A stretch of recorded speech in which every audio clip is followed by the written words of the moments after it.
Hey everybody, you're watching Dance On. My name is Luan Legacy, and thanks for tuning in to another episode of your weekly Smash recaps.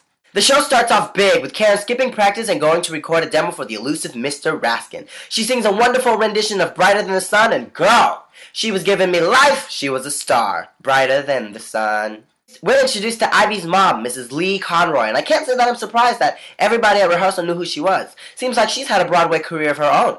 I guess talent and stardom just runs in the Conroy family. Maybe I should change my name to Luan Conroy, because, I hog up all the spotlight and get attention of my own, right? I mean, you guys are watching this video, right? Julia was getting rather comfortable with her affair, but when she saw Michael's family, she had to excuse herself to go home. I guess Julia's not coming to the Halloween party as the bulldozer because she don't want to be a homewrecker. At the house, Julia finds Leo in his room smoking weed, and when she yells at him, he retaliates at her, telling her that she has bigger problems of her own, hinting at the fact that he knew about the affair. How's she gonna get herself out of this one? Karen gets a call back from Mr. Raskin himself, but decides not to go, to stay for the workshop instead. She is crazy. With the workshop starting, Ivy kills the opening number. I mean, girl, I was wrapped up in my blanket and I had chills. However, as the show progresses, things start to fall apart and she kind of loses her A-game. Michael, on the other hand, does a stunning performance, and the crew has mixed reviews on how the workshop actually went. When the workshop was over, it seemed like Mrs. Conroy liked the performance, as she tells Ivy how great everything was.